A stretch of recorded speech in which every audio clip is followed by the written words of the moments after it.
الحمدللہ وکفی والصلاة والسلام علی عبادہ الذین اصطفی خصوصاً علی افضلہم وخاتم النبیین محمد الامین وعلی آلہ وصحبہ اجمعین اما بعد فقد قال اللہ تبارک وتعالی کما ورد فی سورۃ آل عمران اعوذ باللہ من الشیطان الرجیم بسم اللہ الرحمن الرحیم الف لام میم اللہ لا الہ الا هو الحی القیوم نزل علیک الکتاب بالحق مصدقا لما بین یدیہ وانزل التوراة والانجیل من قبل هدى للناس وانزل الفرقان ان الذین کفروا بآیات اللہ لهم عذاب شدید واللہ عزیز ذو انتقام صدق اللہ العظیم رب اشرح لی صدری ویسر لی امری واحلل عقدۃ من لسانی یفقہوا قولی اللہم ربنا الہمنا رشدنا واعذنا من شرور انفسنا اللہم ارنا الحق حقا وارزقنا اتباعہ وارنا الباطل باطلا وارزقنا اجتنابہ اللہم وفقنا لما تحب وترضى اللہم ربنا آنس وحشتنا فی قبورنا وارحمنا بالقرآن العظیم اللہم اجعلہ لنا اماما ونورا وہدا ورحمہ اللہم ذکرنا منہ ما نسینا وعلمنا منہ ما جہلنا وارزقنا تلاوتہ آناء اللیل وآناء النہار واجعلہ لنا حجتا یا رب العالمین آمین۔ الف لام میم یہ حروف مقطعات ہیں جن کے بارے میں اجمالی گفتگو سورہ بقرہ کے آغاز میں ہم کر چکے ہیں۔ اللہ لا الہ الا هو الحی القیوم یہ الفاظ آیت الکرسی کے آغاز میں سورہ بقرہ میں آ چکے ہیں۔ ایک بات نوٹ کر لیجئے کہ ایک حدیث میں آتا ہے کہ اللہ کا ایک اسم اعظم ہے کہ جس کے حوالے سے اگر کوئی چیز اللہ سے مانگی جائے تو وہ ضرور دیتا ہے، لیکن اس کو حضور نے بتایا نہیں کہ وہ اسم اعظم کون سا ہے۔ کچھ اشارے کیے، جیسے رمضان میں ایک شب ہے لیلۃ القدر جو 1000 مہینوں سے افضل ہے، تعین کے ساتھ نہیں بتایا وہ کون سی، تاکہ تلاش کرو، زیادہ ذوق و شوق کا معاملہ ہو۔ لیکن جو اشارات آپ نے کیے ہیں اس سے اندازہ ہوتا ہے، کیونکہ یہ فرمایا گیا کہ یہ 3 صورتوں میں ہے، سورہ بقرہ میں، سورہ آل عمران میں اور سورہ طٰہٰ میں، وہ الفاظ الحی القیوم جو مشترک ہیں، سورہ بقرہ میں آیت الکرسی میں آئے ہیں، آل عمران میں یہاں دوسری آیت میں موجود ہیں، اور سورہ طٰہٰ کے بھی شروع کے اندر موجود ہیں۔ نزل علیک الکتاب بالحق، اس نے نازل فرمائی ہے، اس اللہ نے جس کے سوا کوئی معبود نہیں، جو الحی ہے القیوم ہے۔ اس میں اشارہ ہو رہا ہے اس کلام کی عظمت کی طرف کہ جان لو یہ کلام کس کا ہے، کس نے اتارا ہے۔ نزل علیک الکتاب بالحق، اس نے نازل فرمائی ہے یہ کتاب اے نبی آپ پر حق کے ساتھ، اور یہاں نوٹ کیجیے نزلہ ہے، نزل ینزل تنزیلا، انزلہ نہیں آیا ہے۔ مصدقا لما بین یدیہ، اور یہ تصدیق کرتے ہوئے آئی ہے اس کی جو اس کے سامنے موجود ہے، تورات اور انجیل۔ اور یہ کہ 2 اعتبارات سے تصدیق ہے کہ یہ قرآن تصدیق کرتا ہے ان کی کہ وہ اللہ کی کتابیں تھیں جن میں تحریف ہو گئی، لیکن یہ کہ قرآن اور حضور مصداق بن کر آئے ہیں ان پیشین گوئیوں کا جو ان کتابوں میں تھی۔ وَأَنزَلَ التَّوْرَاةَ وَالْإِنْجِيلَ مِنْ قَبْلُ هُدًى لِلنَّاسِ، اسی طرح اللہ نے اس سے پہلے لوگوں کی ہدایت کے لیے تورات اور انجیل نازل فرمائی تھی۔ وَأَنزَلَ الْفُرْقَانَ، اور اللہ نے فرقان اتارا۔ فرقان قرآن مجید کے لیے بھی ہے، فرقان تورات کے لیے بھی ہے، فرقان معجزات کے لیے بھی ہے۔ ہر وہ شے یوم الفرقان ہم سورہ انفال میں پڑھیں گے، غزوہ بدر کے دن کو کہا گیا، جو شے بالکل مبرہن کر دے حق و باطل کے مابین امتیاز قائم کر دے وہ فرقان ہے۔ لیکن یہاں اب تحدید کا انداز ہے، دھمکی کا انداز ہے۔ ان الذین کفروا بآیات اللہ، یہ دنیا کی دوسری کتابوں کا معاملہ نہ سمجھو کہ اسے مان لیا تب بھی کوئی حرج نہیں، نہیں مانا تب بھی کوئی حرج نہیں، اگر پڑھنے پر طبیعت راغب ہوئی تو بھی کوئی بات نہیں، نہیں راغب ہے تو مت پڑھو، کوئی الزام نہیں۔ یہ کتاب ویسی نہیں، بلکہ یہ کتاب تو اب اگر نہیں مانو گے، ایمان نہیں لاؤ گے تو ان الذین کفروا بآیات اللہ لہم عذاب شدید، تو ان کے لیے بہت سخت سزا ہوگی.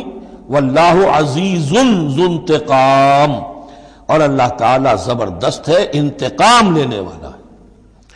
یہ لفظ بہت اہم ہے کہ اللہ تعالیٰ جہاں رؤوف ہے، رحیم ہے، شفیق ہے، غفور ہے، ستار ہے، لیکن ساتھ ہی شدید ذو انتقام بھی ہے، عزوز ذو انتقام بھی ہے، شدید العقاب بھی ہے. یہ دونوں شانیں اللہ کی ذہن میں رہنی چاہیے. ان اللہ لا یخفی علیہ شیء فی الارض ولا فی السماء، یقیناً اللہ پر کوئی شے مخفی نہیں ہے، نہ آسمان کی نہ زمین کی. هو الذی یصورکم فی الارحام کیف یشاء، پہلی چیز اللہ کے علم سے متعلق تھی، اور یہ اللہ کی قدرت سے متعلق ہے. وہی ہے کہ جو تمہاری نقشہ کشی کر دیتا ہے، صورت بنا دیتا ہے تمہاری ماؤں کے رحموں میں جیسا چاہتا ہے. کسی کے پاس چوائس نہیں ہے کہ وہ اپنا نقشہ خود بنائے. لا الہ الا هو العزیز الحکیم، اس کے سوا کوئی معبود نہیں، اور یہ کہ وہی العزیز ہے اور الحکیم ہے. هو الذی انزل علیک الکتاب منہ آیات محکمات ہن ام الکتاب واخر متشابہات، وہی ہے جس نے آپ پر یہ کتاب نازل فرمائی. کسی کسی جگہ انزلہ کا لفظ بھی آ جاتا ہے، اور یہ ہوتا ہے ردم کے اعتبار سے، کیونکہ قرآن مجید کی اپنی ایک ملکوتی غنا ہے، اس کی ایک موسیقی ہے، ڈیوائن میوزک ہے، تو اس میں جو ردم کے حوالے سے اگر ضرورت ہو تو یہ الفاظ ایک دوسرے کی جگہ آ جائیں گے. منہ آیات محکمات، اس میں کچھ آیات تو ہیں محکم، پختہ. حکم جیسا کہ میں نے بتایا، حکمت عقل کی پختگی. محکم آیت، پختہ آیت، جس کا مفہوم بالکل واضح ہو، جس کو ادھر سے ادھر کرنے کی کوئی گنجائش نہ. ہن ام الکتاب، اس کتاب کی جڑ اور اساس اور بنیاد وہی ہے. وَأُخَرُ متشابہات، اور کچھ متشابہ ہیں کہ جن کا حقیقی اور صحیح مفہوم معین کرنا بہت مشکل ہے، بلکہ عام حالات میں ناممکن ہے. یہ میں تفصیل سے تعارف قرآن کے ضمن میں عرض کر چکا ہوں. آیات الاحکام جتنی بھی ہیں وہ سب محکم ہیں، یہ کرو یہ نہ کرو، یہ حرام یہ حلال. لیکن یہ کہ جو بھی آیات ہیں کہ جن میں بحث ہے عالم غیب سے، اللہ کی ذات و صفات، کیا تصور کریں؟ اللہ کا ہاتھ، اللہ کا چہرہ، اللہ کی کرسی، اللہ کا عرش، کیا تصور کریں؟ اسی طریقے سے فرشتے، عالم غیب کی شیئیں. عالم برزخ، قبر میں کیا ہوتا ہے. اسی طرح عالم آخرہ، جنت اور دوزخ کی اصل حقیقتیں ہم نہیں سمجھ سکتے. اس میں ہمارے ذہن کے قریب لا کر کچھ باتیں بتا دی گئی ہیں. ما لا یدرک کلہ لا یترک کلہ، اجمالی تصور قائم ہو جانا چاہیے، اس کے بغیر تو راستہ سیدھا رہے گا نہیں آدمی کا. لیکن ان کی تفاصیل میں نہیں جانا چاہیے. تو دوسرے درجے میں نے آپ کو بتایا تھا کہ کچھ فزیکل فینومینا بھی، یہ بھی ایک وقت تک رہے ہیں آیات متشابہات میں سے، لیکن رفتہ رفتہ جیسے یہ سائنس کا علم بڑھتا چلا جا رہا ہے، ان میں سے بہت سی چیزیں اب محکم ہو کر سامنے آ رہی ہیں. یہ گویا کہ شفٹنگ سینڈز کے مانند ہیں کہ ان میں سے جو چیزیں، بہت سی چیزیں واضح ہو گئیں جو پہلے واضح نہیں تھیں، لیکن اب بھی بعض چیزیں ہیں، جیسے میں نے عرض کیا 7 آسمان سے کیا مراد ہے کہ جو واضح نہیں ہے ہم پر. لیکن ہمارا یقین ہے کہ انشاءاللہ وہ وقت آئے گا کہ انسان سمجھ لے گا کہ ہاں یہی بات صحیح تھی اور یہی تعبیر صحیح تھی. هو الذی انزل علیک الکتاب منہ آیات محکمات ہن ام الکتاب، یہ بہت اہم ہے. اصل جو ہے جڑ کتاب کی، اس لیے کہ کتاب کے بارے میں عرض کر چکا ہوں کہ وہ ہے مجموعہ احکام. کتاب جیسا کہ ہم نے سورہ بقرہ میں دیکھا، جہاں حکم آیا کتب علیکم کتب علیکم کتب علیکم، تو کتاب کی جڑ اور اساس جو ہے وہ وہی ہے. وَأُخَرُ مُتَشَابِهَاتٌ فَأَمَّا الَّذِينَ فِي قُلُوبِهِمْ زَيْغٌ، تو وہ لوگ جن کے دلوں میں کجی ہوتی ہے. اب وہ یہ ہے کہ وہ کوئی خاص بات نہیں نکالنی ہے تاکہ اپنی ذہانت و فطانت کا جو ہے ڈنکا بجوایا جا سکے، یا کوئی اور فساد پیدا کرنا ہے، کوئی فتنہ پیدا کرنا ہے. ذہن ٹیڑھا ہو چکا ہے، اب اس ٹیڑھے ذہن کے لیے کوئی دلیل چاہیے قرآن سے. اب وہ متشابہات کے چکر میں لگیں گے، ان کے پیچھے پڑیں گے کہ کسی کے مفہوم کو میں اپنے من پسند مفہوم کی طرف موڑ سکوں. فَأَمَّا الَّذِينَ فِي قُلُوبِهِمْ زَيْغٌ فَيَتَّبِعُونَ مَا تَشَابَهَ مِنْهُ، تو وہ لوگ کہ جن کے دلوں میں کجی ہے وہ پیچھے لگتے ہیں ان کے کہ جو متشابہ ہیں ان میں سے. ابتغاء الفتنۃ، یا تو فتنہ اٹھانا چاہتے ہیں فتنے کی تلاش میں، وابتغاء تاویلہ، اور تلاش کرنے کے لیے کہ اس کی اصل حقیقت، اصل منشا، اصل مراد کیا ہے. یعنی یہ بھی ہو سکتا ہے کسی کا علمی ذوق ہی ایسا ہو جائے، اور یہ بھی ہو سکتا ہے کہ ایک شخص کی فطرت میں کجی ہو. وما یعلم تاویلہ الا اللہ، حالانکہ ان کا حقیقی مفہوم اللہ کے سوا کوئی نہیں جانتا۔ والراسخون فی العلم یقولون، اور جو لوگ علم میں راسخ ہیں، پختہ ہیں، جن کی جڑیں گہری ہو چکی ہیں علم میں، وہ کیا کہتے ہیں؟ یقولون آمنا بہ کل من عند ربنا، ہم ایمان لائے اس کتاب پر، قرآن پر، یہ کل کا کل ہمارے رب کی طرف سے ہے۔ جو بات صاف سمجھ میں آ گئی ہے اس پر عمل کریں گے، جو بات پوری طرح سمجھ میں نہیں آ رہی ہے انتظار کریں گے، لیکن یہ اجمالی یقین رکھیں گے کہ یہ ہے اللہ کی کتاب۔ آمنا بہ کل من عند ربنا وما یذکر الا اولو الالباب، لیکن یہ صحیح روش اور یہ نصیحت نہیں حاصل کر سکتے مگر وہی کہ جو ہوش مند ہے، عقل مند ہے۔ اور سب سے بڑی ہوش مندی یہ ہے کہ انسان اپنی عقل کی لیمیٹیشنز کو جان لے، میری عقل کی حدود کیا ہے، عقل کہاں تک جا سکتی ہے۔ اگر انسان اپنی عقل کی حدود کو نہیں جانتا تو وہ پھر اولو الالباب میں سے نہیں ہے۔ عقل بڑی شے ہے لیکن یہ کہ اس کی حدود ہیں، ایک حد سے آگے یہ عقل تجاوز نہیں کر سکتی۔ گزر جا عقل سے آگے کہ یہ نور چراغ راہ ہے، منزل نہیں ہے۔ منزل تک پہنچانے والی شے جو ہے وہ عقل نہیں ہے، وہ قلب پہنچائے گا، لیکن یہ کہ بہرحال عقل ایک روشنی دیتی ہے، حقیقت کی طرف اشارے کرتی ہے۔ ربنا لا تزغ قلوبنا بعد اذ ہدیتنا، اور ان کا یہ قول ہوتا ہے اولو الالباب کا، اے رب ہمارے دلوں کو کج نہ ہونے دیجو اس کے بعد کہ تو نے ہمیں ہدایت دے دی ہے۔ وہب لنا من لدنک رحمہ، اور ہمیں تو خاص اپنے خزانہ فضل سے رحمت عطا فرما، انک انت الوہاب، یقیناً تو ہی سب کچھ دینے والا ہے، تیری ہی بارگاہ سے ملے گا۔ ربنا انک جامع الناس لیوم لا ریب فیہ، اے رب ہمارے یقیناً تو جمع کرنے والا ہے لوگوں کو اس دن جس دن میں کوئی شک نہیں ہے، قیامت کا دن، یوم القیامہ۔ ان اللہ لا یخلف المیعاد، یقیناً اللہ تعالی اس وعدے کے خلاف نہیں کرے گا، اپنے وعدے کی خلاف ورزی نہیں کرتا، لہذا جو اس نے بتایا ہے کہ وہ دن آئے گا وہ آ کر رہے گا۔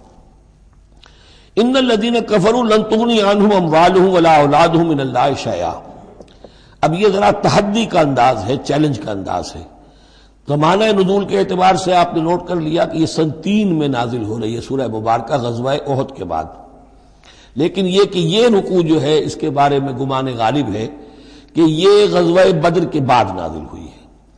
غزوہ بدر جو ہے اس میں ایک طرف مسلمانوں کو بڑی زبردست فتح حاصل ہوئی تھی تو مسلمانوں کا مورال بہت بلند تھا، لیکن ایسی روایات بھی ملتی ہیں کہ جب مسلمان بدر سے کامیاب ہو کر، غازی بن کر، فتح یاب ہو کر واپس آئے تو جو یہودی قبیلے تھے مدینے کے، ان میں سے بعض لوگوں نے کہا کہ مسلمانوں اتنا نہ اتراؤ، یہ کچھ قریش کے ناتجربہ کار چھوکرے تھے جن سے تمہارا مقابلہ پیش آیا ہے، اگر ہم سے کبھی بات اس کا مقابلہ پیش آیا تو معلوم ہوگا، تب دن میں تارے نظر آئیں گے وغیرہ وغیرہ۔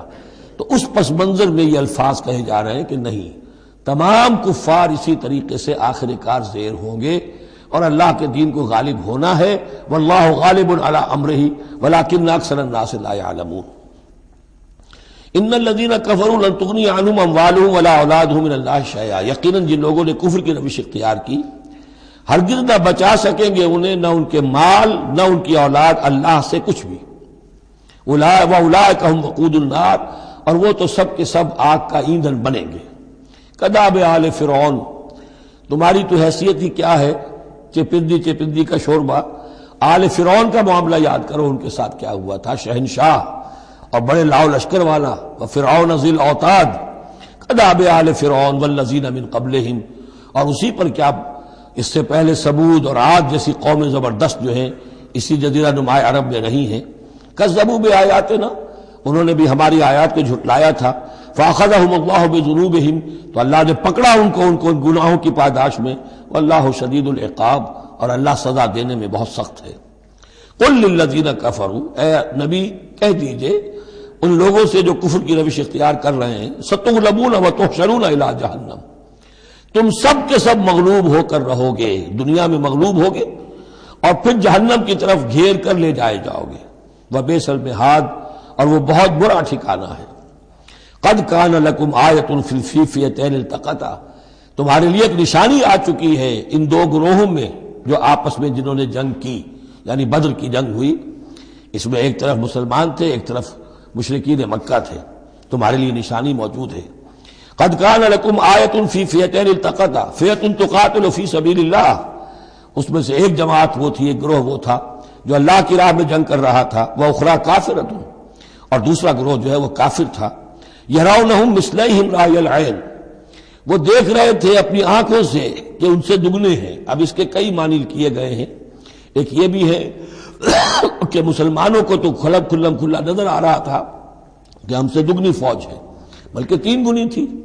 بعض روایات میں ایسا بھی آتا ہے کہ اللہ تعالیٰ نے کفار پہ ایسا رعب طاری کر دیا تھا غزوہ بدر میں کہ انہیں نظر یہ آ رہا تھا کہ مسلمان ہم سے دگنے ہیں. تو ایسا ہو جاتا ہے، انسان کی سماعت اور بصارت پر ایسا اثر ہو جائے. تو اللہ تعالیٰ نے یہ کیا، وہ بھی بعض روایات ہیں. واللہ یؤید بنصرہ من یشاء، اور اللہ تائید فرماتا ہے اپنی نصرت سے جس کی چاہتا ہے. ان فی ذلک لعبرۃ، اس میں یقیناً ایک عبرت ہے، سبق آموزی ہے. لأولی الابصار، لیکن یہ عبرت اور سبق آموزی صرف ان کے لیے ہوتی ہے کہ جو آنکھیں رکھتے ہوں، جن کے اندر جو ہے دیکھنے کی صلاحیت موجود ہو. اب یہ آج بڑی اہم آ رہی ہے فطرت انسانی کے اعتبار سے. ظاہر بات ہے کہ چونکہ یہاں خاص طور پر میں نے عرض کیا تھا کہ یہود کی طرف ایک جو ہے وہ ایک روح سخن موجود ہے اہل کتاب کی طرف، اور اس واقعے کے اندر تو خاص طور پر جن لوگوں کے اندر کہ یہ دنیا کی محبت زیادہ شدید ہوتی ہے، تو اس کا ایک اثر بتا رہے ہیں کہ یہ واقعتاً اللہ نے فطرت انسانی میں رکھی ہے. اس لیے کہ یہ دنیا جو ہے اسے اللہ نے چلانا ہے، اس کی رونقیں رکھنی ہے جب تک اس کی مرضی ہے، قیامت تک تو اسے آباد رکھنا ہے. اولاد پیدا ہوگی تو دنیا قائم رہے گی، نسل چلے گی. مرد اور عورت کی ایک دوسرے کے ساتھ کشش ہوگی تو اولاد پیدا ہوگی. اور یہ تمام چیزیں جو ہیں، دولت کی کوئی طلب ہوگی تو آدمی محنت کرے گا، مشقت کرے گا، کمائے گا. تو اس لیے یہ چیزیں فطرت انسانی میں ہیں، یہ بیسک اینیمل انسٹنکٹس ہیں. بس ضرورت اس بات کی ہوتی ہے کہ انسٹنکٹس کو دبا کر رکھا جائے، اللہ کی محبت، اللہ کی شریعت کو اس سے بالا تر رکھا جائے. بس یہ نہیں ہے کہ ان کو ختم کر دیا جائے. سیلف اینیہیلیشن اسلام میں نہیں ہے، یہ رہبانیت ہے کہ اپنے نفس کو کچل دو، ختم کر دو. نہیں، سیلف کنٹرول، اپنے آپ کو کنٹرول میں رکھو. یہ منہ زور گھوڑا ہے نفس انسانی کا، لیکن جتنا طاقتور گھوڑا ہوگا اتنا ہی آپ کے لیے تیز دوڑنا جو ہے وہ آسان ہوگا. لیکن جتنا منہ زور اور طاقتور گھوڑا ہے اتنا ہی اسے قابو میں رکھنے کی ضرورت بھی ہے، ورنہ اگر اس کے رحم و کرم پر سوار آ گیا تو جہاں چاہے گا پٹخنی دے دے گا. تو اس اعتبار سے سیلف کنٹرول ہو، گھوڑا پورا قابو میں ہو. البتہ یہ ہے کہ سیلف کو، اپنے نفس کو، اس کو کچل ڈالنا، سیلف اینیہیلیشن، یہ اسلام میں نہیں. زین للناس حب الشہوات من النساء، مزین کر دی گئی ہے لوگوں کے لیے ایک تو محبت جو ہے، شہوت کی محبت خواتین کے بارے میں. اب دیکھیے یہاں بھی قرآن مجید گویا کہ ایک طرح سے تائید کر رہا ہے فرائڈ کی. اس کے نزدیک سب سے پورٹنٹ فیکٹر جو ہے، سب سے پورٹنٹ جو موٹیو ہے انسان کا، وہ سیکس ہے. اور یہاں بھی اللہ تعالیٰ نے سب سے پہلے اسی کا ذکر کیا ہے. اگرچہ میرے نزدیک ضروری نہیں ہے، اس لیے کہ دوسری جگہوں پر پیٹ جو ہے، معاشی ضرورت یہ اس سے بھی سخت ہو جاتی ہے. لیکن یہ کہ واقعتاً یہ حضور نے بھی فرمایا ہے صلی اللہ علیہ وسلم، ما ترکت بعدی فتنۃ اضر علی الرجال من النساء، میرے بعد اب مردوں کے لیے عورتوں کے فتنے سے بڑا فتنہ اور کوئی نہیں ہے. ان کی محبت جو ہے وہ انسان کو کہاں سے کہاں لے جاتی ہے. بلعام بن باورا یہود کے اندر ایک بہت بڑا عالم اور فاضل شخص تھا، ایک عورت کے چکر میں آ کر اور وہ شیطان کا پیرو بن گیا. وہ قصہ آئے گا سورہ اعراف کے اندر. تو واقعہ یہ ہے، لیکن ایک فطرت کے اندر ہے تو صحیح، محبت تو ہے. زین للناس حب الشہوات من النساء والبنین، اور بیٹے انسان کو بہت پسند ہے، بیٹے ہوں، اس کا نام چلتا رہے، بڑھاپے کا سہارا بنے. والقناطیر المقنطرۃ من الذهب والفضہ، اور یہ کہ خزانے ہوں جمع کیے ہوئے سونے کے اور چاندی کے. والخیل المسومۃ، اور گھوڑے ہوں، بڑے نسل والے گھوڑے جو ہیں جن پر کے نشان لگے ہوئے ہوتے ہیں، پیڈگری ہوتی ہے ان کی. والانعام، اور مویشی ہوں، مال جو ہے پنجاب میں اور سرائکی کے علاقے میں مال کہتے ہی جانوروں کو ہیں، ان حیوانات کو ہیں مال مویشی. والانعام والحرث، اور کھیتی. ذالک متاع الحیات الدنیا، بس جو نقطۂ اعتدال ہے وہ یہ ہے کہ جان لو یہ ساری چیزیں اس دنیا کی زندگی کا ساز و سامان ہے. اس زندگی کے لیے ضروریات کی حد تک ان سے فائدہ اٹھانا، اس میں کوئی بری بات نہیں. لیکن واللہ عندہ حسن المآب، لیکن اللہ کے پاس ہے اچھا لوٹنا. وہ جو ہے جو اللہ کے پاس ہے اس کے مقابلے میں یہ کچھ بھی نہیں. اگر یہ ایمان بالآخرہ ہے تو پھر تو انسان ان تمام چیزوں کو، اپنے تمام جذبات و میلانات کو ایک حد کے اندر رکھے گا، اس سے آگے نہیں آنے دے گا۔ لیکن اگر ان میں سے کوئی ایک شے بھی اتنی زوردار ہو گئی اس کی محبت کہ آپ کے دل کے اوپر اس کا قبضہ ہو گیا تو بس آپ گئے، اب وہی ند ہے، وہی اب آپ کا معبود ہے، چاہے وہ دولت ہو چاہے وہ کوئی اور شے ہو، وہ اب آپ کا معبود بن جائے گی۔ قُلْ أَنَبِّئُكُم بِخَيْرٍ مِّن ذَلِكُمْ، ان سے کہیے کہ کیا میں تمہیں بتاؤں کہ ان تمام چیزوں سے بہتر شے کون سی ہے؟ لِلَّذِينَ اتَّقَوْا عِندَ رَبِّهِمْ جَنَّاتٌ تَجْرِی مِن تَحْتِهَا الْأَنْہَارُ خَالِدِینَ فِیہَا، وہ لوگ کہ جو اپنے رب کا تقوی اختیار کرتے رہے۔ تقوی یہی ہے کہ اپنے نفس کا بھی حق ہے دو، ان لنفسک علیک حقا، لیکن ناجائز راستے سے نہیں۔ تمہارے پیٹ کا بھی حق ہے، اس کا ادا کرو، لیکن عقل حلال سے۔ تمہاری اولاد کا تم پر حق ہے، ان لنفسک علیک حقا وان لزوجک علیک حقا وان لزورک علیک حقا، تمہارے ملاقاتی آتے ہیں ان کا بھی تم پر حق ہے، وہ حقوق ادا کرو، لیکن اللہ سے اوپر کسی حق کو فائق نہ کر دینا، بس یہ ہے اصل بات۔ اگر تو یہ اگر حفظ مراتب نہ کنی زندگی، اگر یہ حفظ مراتب نہیں ہوگا تو گویا کہ اب آپ گئے، دین اور دنیا سب گئی۔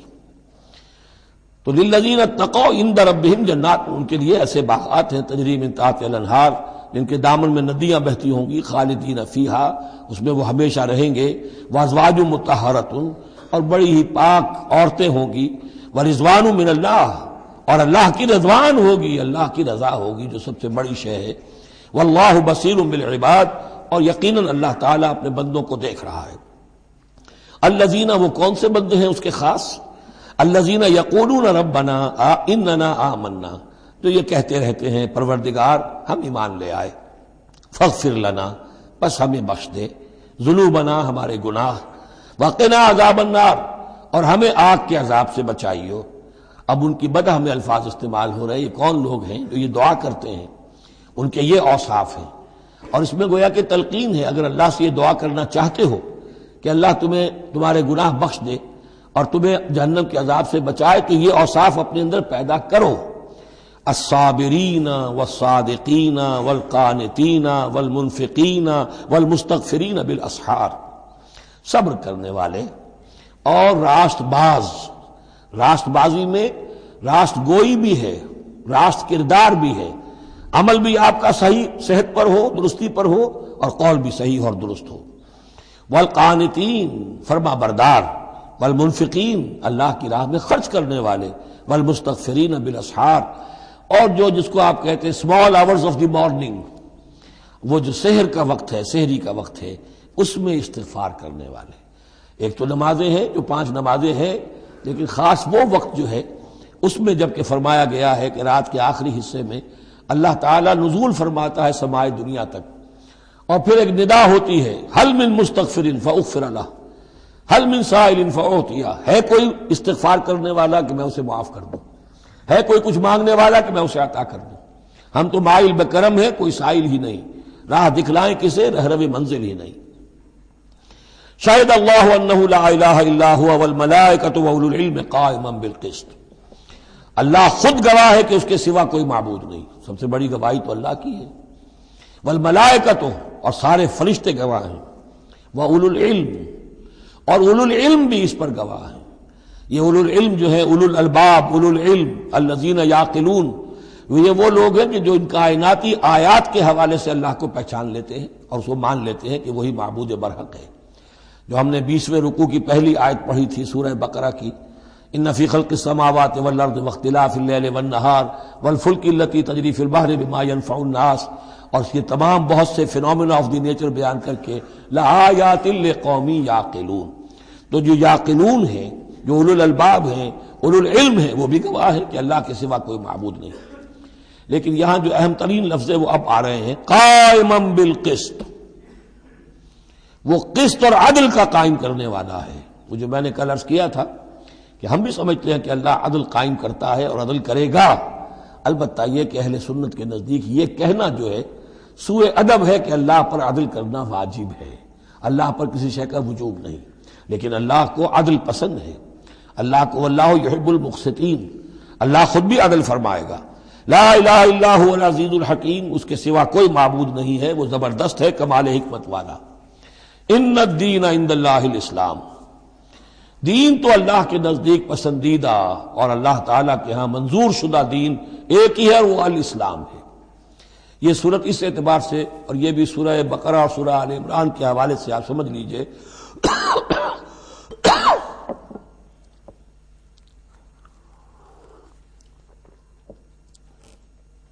سورہ بقرہ میں ایمان پر زیادہ زور ہے۔ آمن الرسول بما انزل الیہ من ربہ، ایمانیات، شروع میں بھی ایمانیات، درمیان میں آیا بر میں ایمانیات۔ اس سورہ مبارکہ میں اسلام پر زیادہ زور ہے۔ اب ان دونوں میں بھی ایک نسبت ہے خاص، جس کو بھی تفصیل میں جانے کا موقع نہیں ہے۔ ان الدین عند اللہ الاسلام، آگے چل کر آیت آئے گی وَمَن يَبْتَغِ غَيْرَ الْإِسْلَامِ دِينًا فَلَن يُقْبَلَ مِنْهُ، اگر کوئی شخص اسلام کے سوا کسی دین کو قبول کرے گا وہ اس کی جانب اللہ کے ہاں منظور نہیں ہوگا۔ وَمَا اخْتَلَفَ الَّذِينَ أُوتُوا الْكِتَابَ إِلَّا مِن بَعْدِ مَا جَاءَهُمُ الْعِلْمُ بَغْيًا بَيْنَهُمْ، یہ اسلام ہمیشہ سے چلا آ رہا ہے، حضرت آدم سے اسلام چلا آ رہا ہے۔ یہ وہی آیات جو تھی آیت الاختلاف، اس کا گویا کہ خلاصہ آ گیا۔ اور جن لوگوں نے اختلاف کیا ہے، یہ پگڈنڈیاں نکالی ہیں، غلط راستوں پر مڑ گئے ہیں، تو یہ اس کے بعد کہ ان کے پاس علم آ چکا تھا، اور اصل سبب بغیم بینہم، ضدم ضدہ، دی ارتھ ٹو ڈومینیٹ۔ ومن یکفر بآیات اللہ، اور جو کوئی اللہ کی آیات کا انکار کرتا ہے، فإن اللہ سریع الحساب، تو اللہ تعالیٰ کو حساب لیتے دیر نہیں لگے گی، وہ بڑی تیزی کے ساتھ حساب لے لے گا۔ فإن حاجوک، پھر اے نبی اگر یہ آپ سے محاجہ کرتے ہیں، حجت بازی کرتے ہیں، دلیل بازی کرتے ہیں، مناظرے کرتے ہیں، فقل، تو آپ تو آخری بات کہہ دیجئے دو ٹوک، فقل اسلمت وجہی للہ ومن اتبعنی، دیکھو بھائی میں نے تو اپنا چہرہ اللہ کے سامنے جھکا دیا ہے، اور انہوں نے بھی جو میرا اتباع کر رہے ہیں، ہم نے ایک راستہ اختیار کر لیا، لکم دینکم ولی دین، ہمارا یہ راستہ، تم جدھر جانا چاہتے ہو جاؤ، جس پگڈنڈی پر مڑنا چاہتے ہو چلے جاؤ، جس کھائی میں گرنا چاہتے ہو جاؤ، دفع ہو جاؤ۔ فقل اسلمت وجہی للہ ومن اتبعنی وقل للذین اوتوا الکتاب والامیین، اور اے نبی کہہ دیجئے ان دونوں سے، ان سے بھی کہ جنہیں کتاب دی گئی تھی پہلے، یعنی یہود اور نصارہ، والامیین، اور ان سے بھی کہہ دیجئے کہ جو مشرکین عرب ہیں ابھی بقی عرب میں، اسلمتم، تم بھی اسلام لاتے ہو یا نہیں، تابع ہوتے ہو کہ نہیں، اللہ کے سپرد اپنے آپ کو کرتے ہو کہ نہیں۔ فإن اسلموا فقد اہتدوا، اگر وہ بھی اسی طریقے سے اسلام لے آئیں تو ہدایت پر ہو جائیں گے۔ وَإِن تَوَلَّوْا فَإِنَّمَا عَلَيْكَ الْبَلَاغُ، پھر اگر وہ رخ پھیر لیں، منہ موڑ لیں، تو اے نبی آپ پر کوئی ذمہ داری نہیں ہے سوائے پہنچا دینے کی۔ اعلیٰ کو یہاں پھر پہچان، انما علیک البلاغ، آپ کے ذمہ ہے پہنچا دینا، آپ نے ہمارا پیغام پہنچا دیا، ہماری دعوت ان تک پہنچا دی، ہماری آیات انہیں پڑھ کر سنا دی، اب آگے چوائس ان کا ہے، آپ پر ذمہ داری نہیں ہے کہ یہ لوگ ایمان کیوں نہیں لائے۔ وَلَا تُسْأَلُ عَنْ أَصْحَابِ الْجَحِيمِ، یہ سورہ بقرہ میں ہم پڑھائے ہیں۔ واللہ بصیر بالعباد، باقی اللہ تعالیٰ اپنے بندوں کو دیکھ رہا ہے، وہ ان سے حساب کتاب کر لے گا، وہ معاملہ اس کا ان سے نبٹ لے گا۔ آپ کے ذمہ جو فرض تھا آپ اس فرض کو ادا کرتے رہیے۔ ان الذین یکفرون بآیات اللہ ویقتلون النبیین بغیر حق، یقیناً وہ لوگ کہ جو اللہ کی آیات کا کفر کرتے ہیں اور انبیاء کو قتل کرتے رہے ہیں ناحق، ویقتلون الذین یامرون بالقسط من الناس، اور قتل کرتے رہے ہیں یا قتل کرتے ہیں ان لوگوں کو انسانوں میں سے جو عدل کا حکم دیتے ہیں، اس لیے کہ انصاف کی بات تو پسند نہیں ہوتی کسی کو، سچی بات الحق مر، تو بہت سے مواقع پر ایسا ہوتا ہے کہ حق گوئی کی پاداش میں کوئی حق گو انسان جو ہے اسے اپنی جان سے ہاتھ دھونے پڑتے ہیں۔ تو یہاں پھر دیکھیے قسط کا معاملہ آیا ہے، عدل، اللہ قائم بالقسط ہے، اور اللہ کے محبوب بندے وہی ہیں کہ جو انبیاء کے علاوہ وہ لوگ کہ جو عدل کا حکم دیں، انصاف کا ڈنکا بجانے کی کوشش کریں۔ تو فرمایا وَيَقْتُلُونَ الَّذِينَ يَأْمُرُونَ بِالْقِسْطِ مِنَ النَّاسِ، تو ایسے لوگ جنہیں کہ جو کہ ایسے لوگوں کو قتل کریں، فَبَشِّرْهُم بِعَذَابٍ أَلِيمٍ، تو اے نبی انہیں بشارت سنا دیجئے دردناک عذاب کی۔ اس میں ایک طنز ہے، بشارت، عذاب کی بشارت، یہ طنزیہ کلام ہے۔ اولئک الذین حبطت اعمالهم فی الدنیا والآخرہ، یہ وہ لوگ ہیں کہ جن کے تمام اعمال دنیا اور آخرت میں حبط ہو گئے۔ قریش کو یہ زوم تھا کہ ہم خادم کعبہ ہیں اور ہمارے پاس جو ہے یہ لوگ آتے ہیں، حج کرتے ہیں، ہم ان کی دعوت کرتے ہیں، کھانا کھلاتے ہیں، پانی پلاتے ہیں، سقایا ہے، تو ہماری اتنی خدمتیں ہیں، اللہ تعالیٰ کے ہاں جو ہے ہمیں بہرحال ان خدمتوں کے حساب میں ہمیں بخش دیا جائے گا۔ فرمایا وہ سارے اعمال حبط ہو جائیں گے اگر وہ شکل نہیں ہے. اگر تو صحیح صحیح پورے دین کو اختیار کرو گے تو ٹھیک ہے، ورنہ یہ کہ اولئک الذین حبطت اعمالهم فی الدنیا والآخرہ، بڑے سے بڑے چیریٹی کے کام کیے ہوں، چیریٹیبل انسٹیٹیوشنز قائم کر دی ہوں، کوئی حیثیت نہیں رکھتی اللہ کے نگاہ میں. وما لهم من ناصرین، اور ان کا پھر کوئی مددگار نہیں ہوگا. الم تر الی الذین اوتوا نصیبا من الکتاب، کیا تم نے غور نہیں کیا ان لوگوں کی حالت پر جنہیں کتاب کا ایک حصہ دیا گیا تھا؟ اوتو مجہول کا صیغہ، یہ جیسا کہ میں نے عرض کیا جہاں کوئی مذمت کا پہلو ہوتا ہے تو اس میں یہ مجہول کا صیغہ آتا ہے. جنہیں کتاب کا ایک حصہ دیا گیا تھا، یدعون الی کتاب اللہ لیحکم بینہم، اب انہیں بلایا جاتا ہے اللہ کی کتاب کی طرف کہ وہ ان کے مابین فیصلہ کرے. ثم یتولی فریق منہم وہم معرضون، پھر ان میں سے ایک گروہ جو ہے پیٹھ موڑ لیتا ہے اعراض کرتے ہوئے، یعنی یہ کہ مانتے بھی ہیں کتاب کو لیکن اس کے فیصلے کو تسلیم کرنے کے لیے تیار نہیں. ذالک بانہم قالوا لن تمسنا النار الا ایاما معدودات، یہ مضمون آ چکا ہے سورہ بقرہ میں. یہ کیوں ڈھٹائی ہو رہی ہے کہ مانتے بھی ہیں اور پھر عمل نہیں کر رہے؟ انہیں بتایا جاتا تم اس کتاب پر ایمان رکھتے ہو، اس میں یہ لکھا ہے یہ سود حرام ہے، کیا کر رہے ہو، یہ شے حرام ہے، کس کام میں لگے ہوئے ہو؟ لیکن نہیں، کیوں اڑ جاتا ہے انسان؟ اس کی تشخیص کر دی. ذالک بانہم قالوا، یہ اس وجہ سے ہے کہ انہوں نے یہ عقیدہ گھڑ لیا ہے کہ لن تمسنا النار الا ایاما معدودات، ہمیں تو چھو ہی نہیں سکتی آگ جہنم کی مگر گنتی کے چند دن.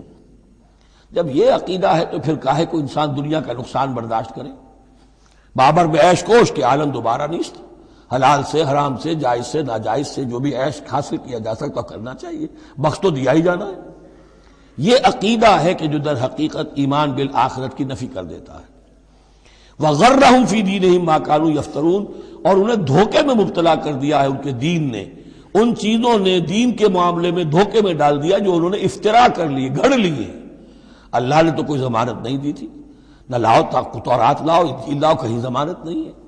یہ تو تمہارا من گھڑت عقیدہ ہے اور اسی کی وجہ سے دین کے اندر تم اب بد دین یا بے دین ہو گئے ہو. فَكَيْفَ إِذَا جَمَعْنَاهُمْ لِيَوْمٍ لَا رَيْبَ فِيهِ، تو کیا حال ہوگا اس دن. اس وقت تو یہ بڑھ چڑھ کر باتیں بنا رہے ہیں، زبان درازیاں کر رہے ہیں. کیا ہوگا اس دن جب کہ ہم انہیں جمع کریں گے لِيَوْمٍ لَا رَيْبَ فِيهِ، اس دن جس دن کے بارے میں کوئی شک نہیں. وَوُفِّيَتْ كُلُّ نَفْسٍ مَا كَسَبَتْ، اور پھر ہر ذی نفس کو، ہر جان کو، ہر انسان کو پورا دے دیا جائے گا جو کچھ اس نے کمائی کی ہوگی. وَهُمْ لَا يُظْلَمُونَ، اور ان پر کوئی زیادتی نہیں ہوگی. اب اس کے بعد پھر ایک بڑی عظیم دعا آ رہی ہے. اس سورہ مبارکہ میں دعائیں بہت ہیں، یہ بھی بہت عظیم دعا ہے اور یہ تو باقاعدہ تلقین کر کے کہا گیا ہے. کہیں تو ایسا ہوتا ہے لوگ ایسے دعا کرتے ہیں. یہاں ہے قل اللہم مالک الملک، کہو اے اللہ جو تمام بادشاہت کا مالک ہے، مالک الملک ہے، کل ملک اس کے اختیار میں ہے. تؤتی الملک من تشاء، تو حکومت اور اختیار دیتا ہے جس کو چاہتا ہے. وتنزع الملک ممن تشاء، اور سلطنت چھین لیتا ہے جس سے چاہتا ہے. وتعز من تشاء، اور تو عزت دیتا ہے جس کو چاہتا ہے. وتذل من تشاء، اور تو ذلیل کر دیتا ہے جس کو چاہے. بیدک الخیر، تیرے ہاتھ میں سب خوبی ہے. اس کے دونوں معنی ہیں، کل خیر خوبی تیرے ہاتھ میں ہے، دوسرے تیرے ہاتھ میں خیر ہی خیر ہے. بسا اوقات انسان جسے اپنے لیے شر سمجھ بیٹھتا ہے وہ بھی اس کے لیے خیر ہوتا ہے. عسیٰ ان تحبوا شیئا وہو شر لکم وعسیٰ ان تکرہوا شیئا وہو خیر لکم. انک علی کل شیء قدیر، یقیناً تو ہر چیز پر قادر ہے. تولج اللیل فی النہار، تو رات کو لے آتا ہے دن میں پرو کر. وتولج النہار فی اللیل، اور پھر دن کو نکال لاتا ہے رات میں سے پرو کر. وتخرج الحی من المیت، اور تو نکالتا ہے زندہ کو مردہ سے. وتخرج المیت من الحی، اور تو نکالتا ہے مردہ کو زندہ سے. اس کی بہترین مثال مرغی اور انڈا. مرغی میں جان نہیں ہے لیکن اسی میں سے چوزہ برآمد ہوتا ہے، زندہ ہے، اور وہ مرغی جو ہے وہی انڈا دے رہی ہے. تو گویا کہ اللہ تعالیٰ کے ہاں وہ چیز چل رہی ہے. تخرج الحی من المیت وتخرج المیت من الحی وترزق من تشاء بغیر حساب، اور تو دیتا ہے جس کو چاہتا ہے بے حد و حساب.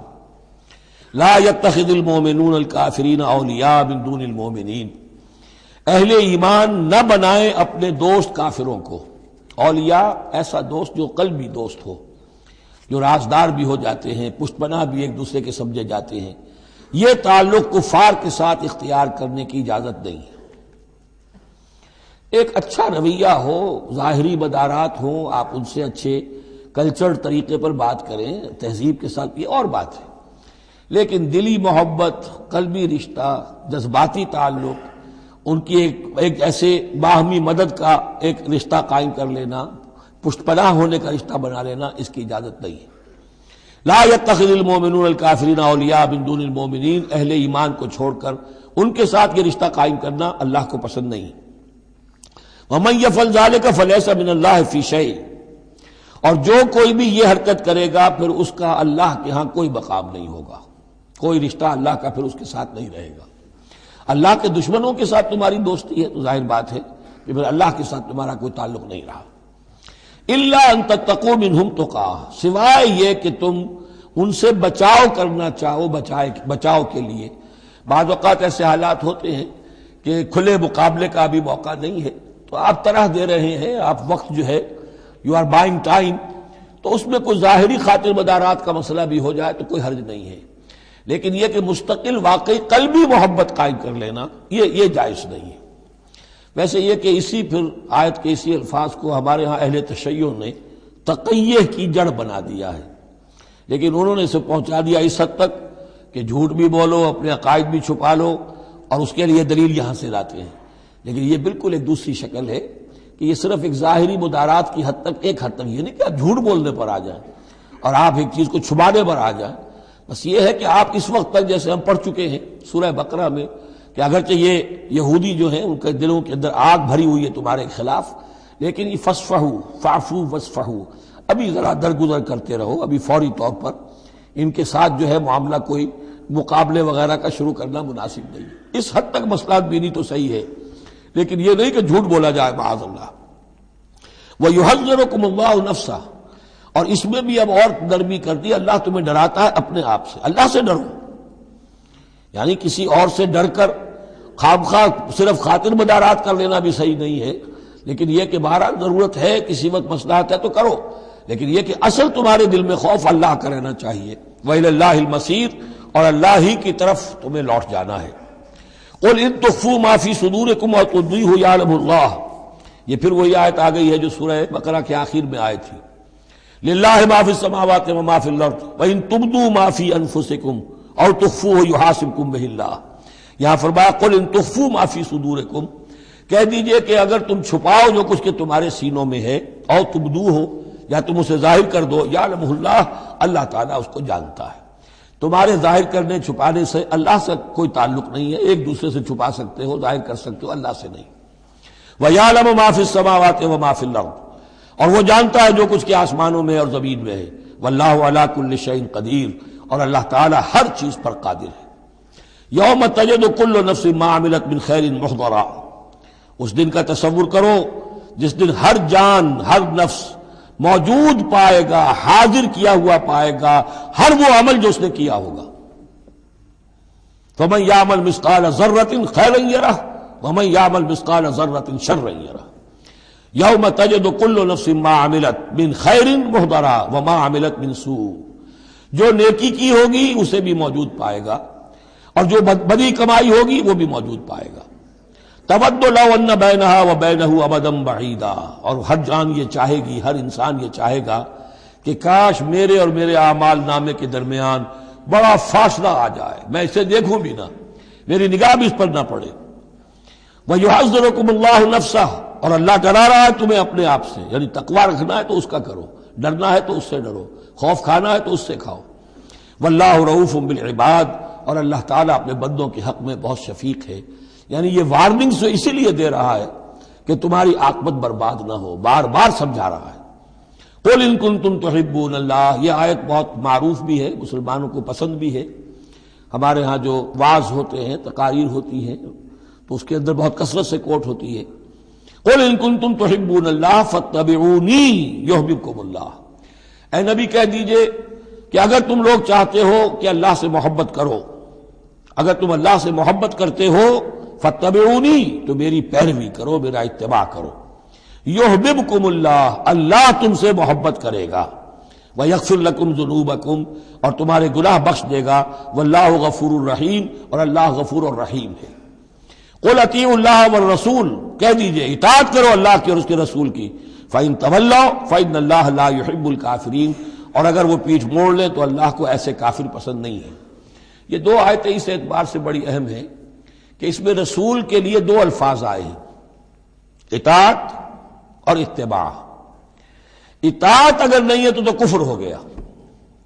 اطاعت تو لازم ہے، لیکن اطاعت کس چیز میں ہوتی ہے؟ جو حکم دیا ہے یہ کرو، آپ کو کرنا ہے۔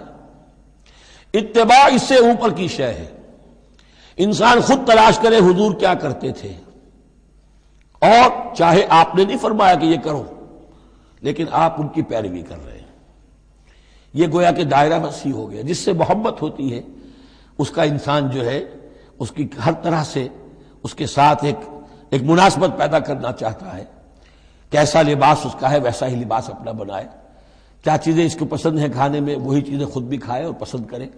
تو یہ چیزیں جس کا حکم نہیں ہے، جیسے کہ ایک صحابی کا واقعہ آتا ہے کہ وہ ایک مرتبہ آئے اور انہوں نے اس وقت یہ دیکھا، ایک ہی مرتبہ آئے ہوں گے کہیں باہر سے بدو صحابی، کہ حضور کے کرتے کے بٹن لگے ہوئے نہیں تھے۔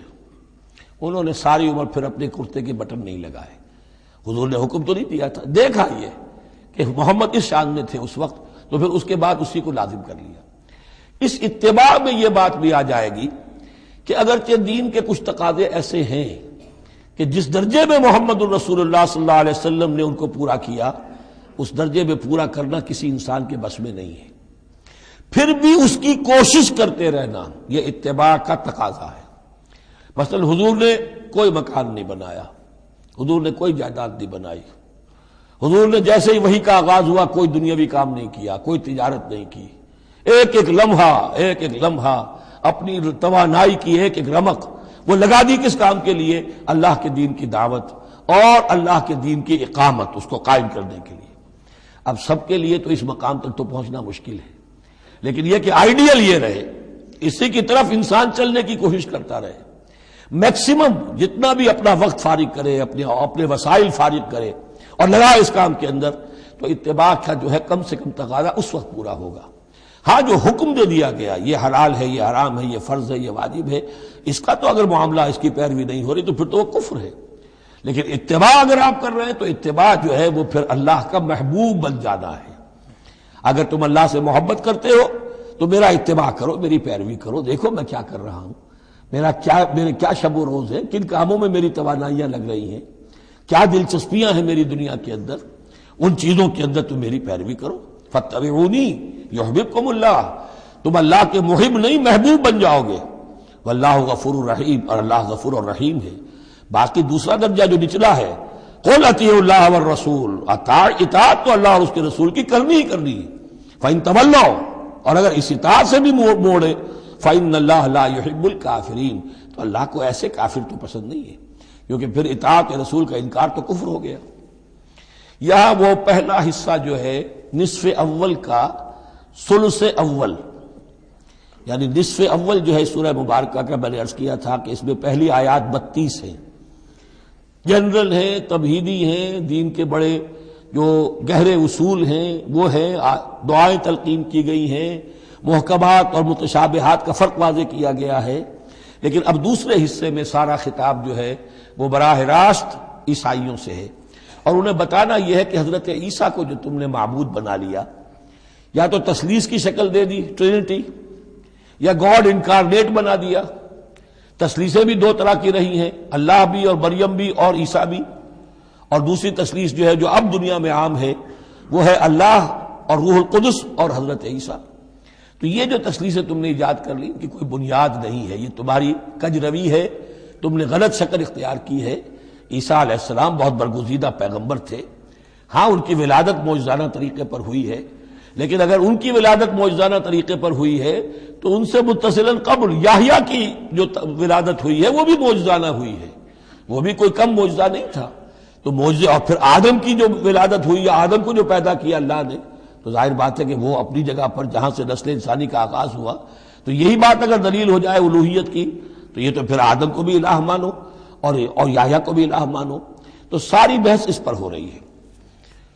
ان اللہ اصطفى آدم ونوحا وآل ابراہیم وآل عمران علی العالمین، یقیناً اللہ نے چن لیا آدم کو اور نوح کو اور آل ابراہیم کو اور آل عمران کو تمام جہان والوں پر، تمام جہانوں پر نہیں، تمام جہان والوں پر۔ حضرت آدم علیہ السلام کا بھی استفاء ہوا ہے۔ اس میں کچھ ان لوگوں کے لیے دلیل بنتی ہے جو سمجھتے ہیں کہ جو تخلیق آدم ہے اس میں پہلے کوئی سپیشیز وجود میں آئی تھی، اور اس سپیشیز، اس نوع کے ایک فرد کو اللہ نے چن کر اس میں پھر اپنی روح پھونکی ہے تو وہ آدم بن گئے، تو وہ بھی سلیکٹڈ تھے۔ استفاء کے معنی ہوتا ہے کسی میں سے چن لینا، بہرحال ایک عام معنی بھی ہو جاتے ہیں، پسند کر لینے کے معنی بھی ہو سکتے ہیں۔ ان اللہ اصطفى آدم ونوحا، اور پھر نوح کو پسند کیا، آل ابراہیم، ابراہیم کے گھر کو، ان کے خاندان کو، وآل عمران۔ عمران جو ہے بنی اسرائیل کی تاریخ میں دو عظیم شخصیتوں کے نام ہیں، ایک تو حضرت موسیٰ کے والد کا نام بھی عمران تھا، اور ایک حضرت مریم کے والد کا نام بھی عمران تھا۔ حضرت عیسیٰ کے نانا عمران ہوئے اور حضرت موسیٰ کے والد عمران تھے۔ یہاں پہ غالباً حضرت موسیٰ کے والد مراد ہیں، لیکن چونکہ آگے سارا معاملہ حضرت مریم کا آ رہا ہے تو شاید عین ممکن ہے کہ یہاں پر اشارہ ان کے نانا کی طرف ہو۔ ذریۃ بعضھا من بعض، اور یہ سب جو ہے ایک دوسرے کی نسل سے ہیں، ایک دوسرے کی اولاد سے ہیں۔ نوح حضرت آدم کی اولاد سے ہیں، ابراہیم حضرت نوح کی اولاد سے ہیں، پھر ان کے پورا خاندان بنی اسماعیل بنی اسرائیل یہ ان کی اولاد میں سے ہیں۔ واللہ سمیع علیم، اللہ سمیع اور علیم ہے۔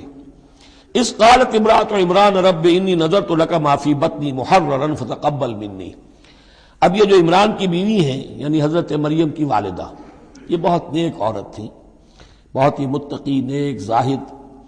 ان کو حمل ہوا تو انہوں نے پروردگار سے ایک منت مانی، نظر مانی، رب انی نذرت لک ما فی بطنی، جو میرے پیٹ میں جو بھی بچہ اے اللہ تو پیدا فرما رہا ہے میں تیری ہی نظر کرتی ہوں، یعنی دنیاوی کوئی ذمہ داریوں کا بوجھ اس پر نہیں ہم ڈالیں گے، اور ہیکل کی خدمت کے لیے، دین کی خدمت کے لیے، تورات کی خدمت کے لیے اس کو وقف کر دیں گے، ہم اپنا بھی کوئی بوجھ ان پر نہیں ڈالیں گے، اس توقع میں کہ اللہ بیٹا عطا کرے گا۔ محررن کے مطلب ہے اسے آزاد کر دیں گے، تحریر آزاد کر دینا، حر سے، کہ کوئی ذمہ داری اس پر نہیں ہوگی، اسے ہم خالص کر دیں گے تیرے دین کی خدمت کے لیے اور ہیکل کی خدمت کے لیے۔ فتقبل منی، تو اے اللہ میری اس نظر کو تو قبول فرما لے، شرف قبول عطا فرما۔ انک انت السمیع العلیم، یقیناً تو سب کچھ سننے والا اور سب کچھ جاننے والا ہے۔ فلما وضعتها قالت رب انی وضعتها انثی، اب جب وضع حمل ہوا تو پھر اس نے کہا اے اللہ یہ تو میں ایک بیٹی جن گئی ہوں، یعنی میری تو یہاں بیٹی ہو گئی ہے، میں تو امید میں تھی کہ بیٹا آئے گا تو اس کو جو ہے میں وقف کر دوں گی۔ اس وقت تک ہیکل کے خادموں میں کسی خاتون کو، لڑکی کو قبول نہیں کیا جاتا تھا۔ واللہ عالم بما وضعت، اللہ فرما رہے کہ اللہ بہتر جانتا تھا کہ کیا اس نے جنا ہے، اسے کیا پتا کیسی بیٹی جنی ہے۔ ولیس الذکر کالانثی، اور کہاں ہوگا کوئی بیٹا اس بیٹی جیسا۔ اس کے دونوں معنی کیے گئے، ایک تو ایسا کہ یہ گویا کہ قول مانا جائے حضرت مریم کی والدہ کا کہ لڑکا تو لڑکی کی طرح نہیں ہوتا، اب لڑکا ہوتا تو میں اسے خدمت کے لیے وقف کر دیتی، یہ تو لڑکی ہو گئی۔ اور ایک یہ بھی ہے کہ اللہ کی طرف سے اس کو مانا جائے واللہ اعلم بما وضعت ولیس الذکر کالانثی، کوئی بیٹا ایسا ہو ہی نہیں سکتا جیسی بیٹی تمہیں دی ہے۔ وَإِنِّي سَمَّيْتُهَا مریم، اور وہی اب ان کا کلام شروع ہوا ان کی والدہ کا، مریم کی، میں نے اس کا نام مریم رکھا ہے۔ وَإِنِّي أُعِيذُهَا بِكَ، اور اے اللہ میں اسے تیری پناہ میں دیتی ہوں، وَذُرِّيَّتَهَا، اور جو بھی اس کی اولاد ہو، نسل ہو، اس کو بھی تیری پناہ میں دیتی ہوں، من الشیطان الرجیم، مردود شیطان کے حملے سے، کہ اللہ ان کو، مریم کو بھی اور اس کی آنے والی اولاد کو بھی تو بہت ہی اپنی حفاظت میں رکھیو، شیطان سے بچائیو۔ فتقبلها ربها بقبول حسن، تو قبول فرما لیا انہیں، یعنی حضرت مریم علیہ السلام کو ان کے رب نے بڑی ہی عمدگی کے ساتھ، قبول حسن، شرف قبول عطا فرمایا بڑی ہی خوبصورت انداز میں۔ وانبتها نباتا حسنا، اور ان کی پرورش کی بہت ہی عمدہ طریقے پر، بہت اعلیٰ طریقے پر۔ وکفلها زکریا، اور ان کو کفالت میں دے دیا، تربیت میں دے دیا حضرت زکریا کے۔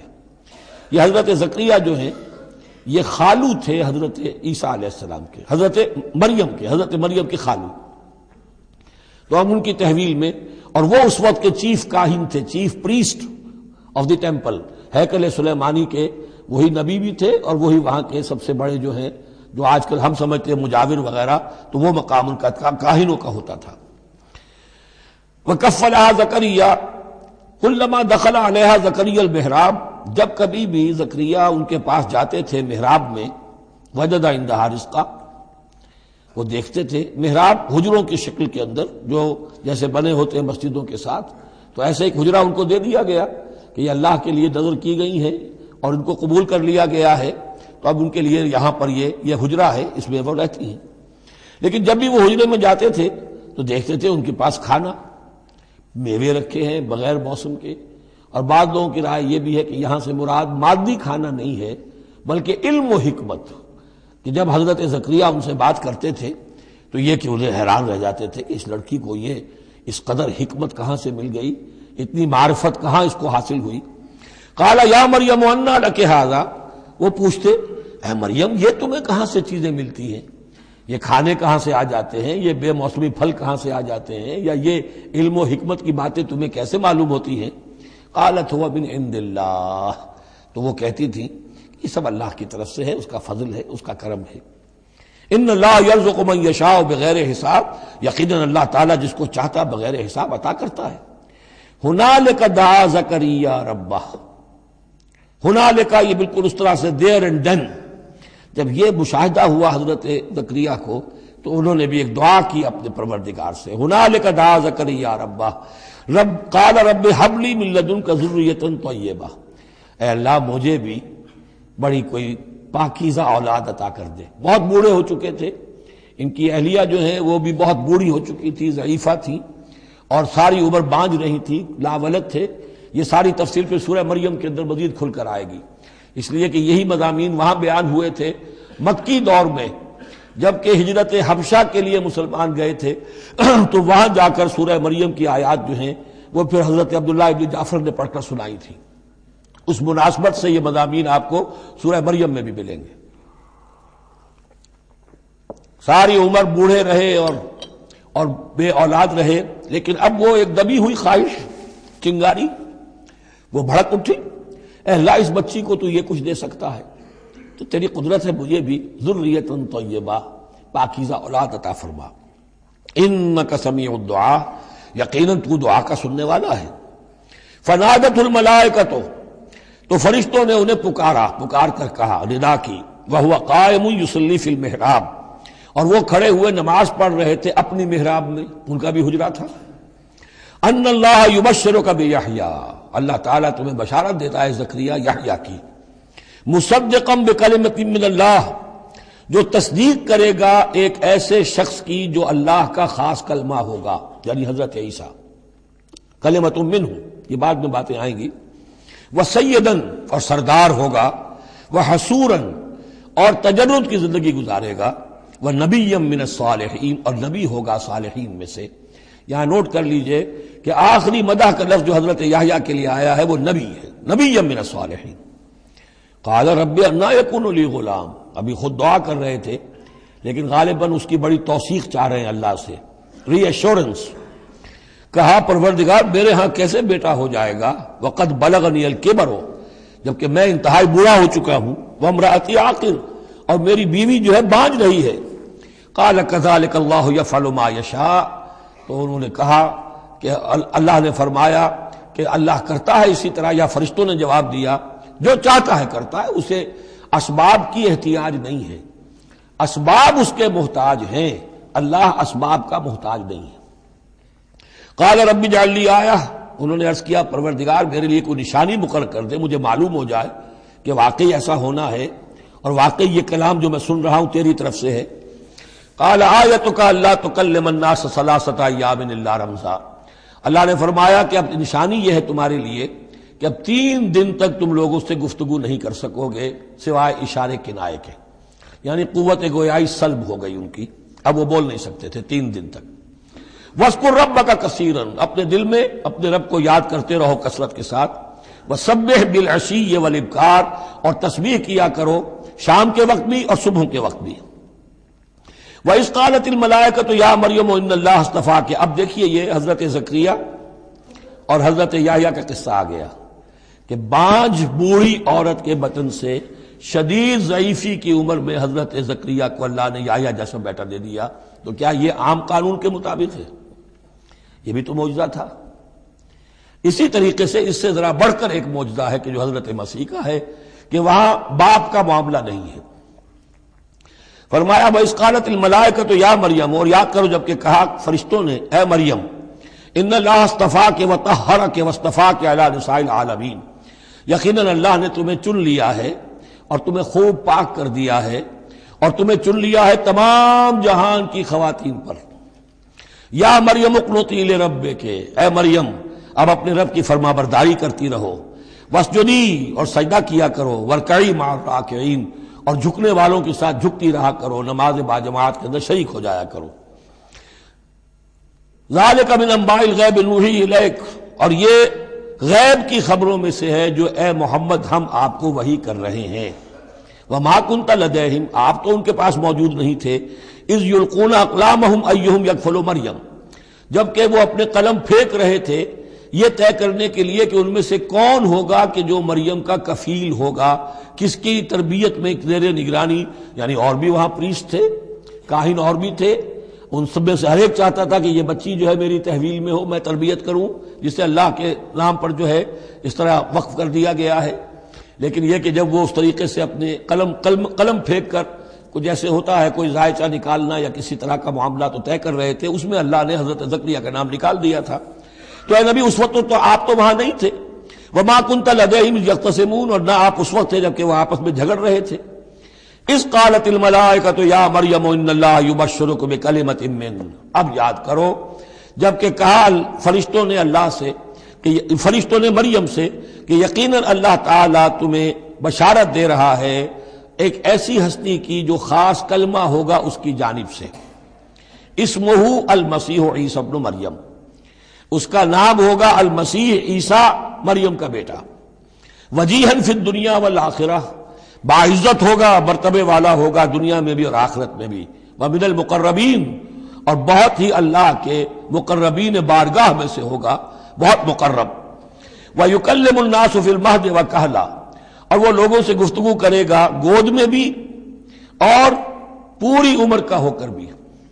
کہولت 40 برس کے بعد آتی ہے، اور حضرت مسیح اٹھا لیے گئے، رفع سماوی ہوا 33 برس کی عمر میں، گویا کہ اس آیت کا تقاضا ابھی پورا نہیں ہوا ہے، اور اس سے اندازہ کر لیجیے اس کے کہنے کی ضرورت کیا تھی، پوری عمر کو پہنچ کر تو سبھی بولتے ہیں، اس کا اشارہ کیوں کیا گیا یہاں؟ اس لیے کہ ہمیں معلوم ہو جائے کہ حضرت مسیح پر ابھی موت واقع نہیں ہوئی ہے، بلکہ وہ واپس آئیں گے دنیا میں، دوبارہ اتریں گے، پھر ان کی وہ عمر بھی ہوگی، پھر وہ شادی بھی کریں گے، ان کی اولاد بھی ہوگی، اور ان کے ذریعے سے اللہ تعالیٰ یہ نظام خلافت علی منہاج النبوت کو پوری دنیا میں قائم کرے گا۔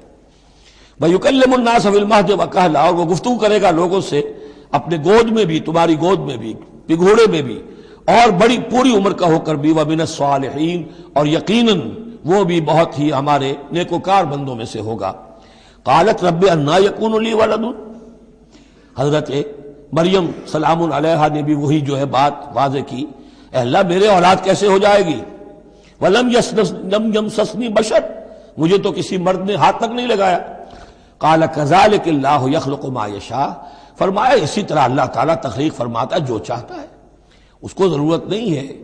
ٹھیک ہے عام ولادت انسانوں کی اسی طرح ہوتی ہے، باپ کا بھی حصہ ہے، ماں کا بھی حصہ ہے، لیکن یہ کہ اللہ تعالیٰ کے لیے کسی بھی شے کی ضرورت نہیں ہے، وہ محتاج نہیں ہے ان اسباب اور وسائل و ذرائع کا، اور جو چاہے کرتا ہے۔ قال کذالک اللہ یخلق ما یشاء اذا قضى امرا فانما یقول له کن فیکون، وہ تو جب کسی شے کا فیصلہ کر لیتا ہے تو بس وہ کہتا ہے ہو جا اور وہ ہو جاتی ہے۔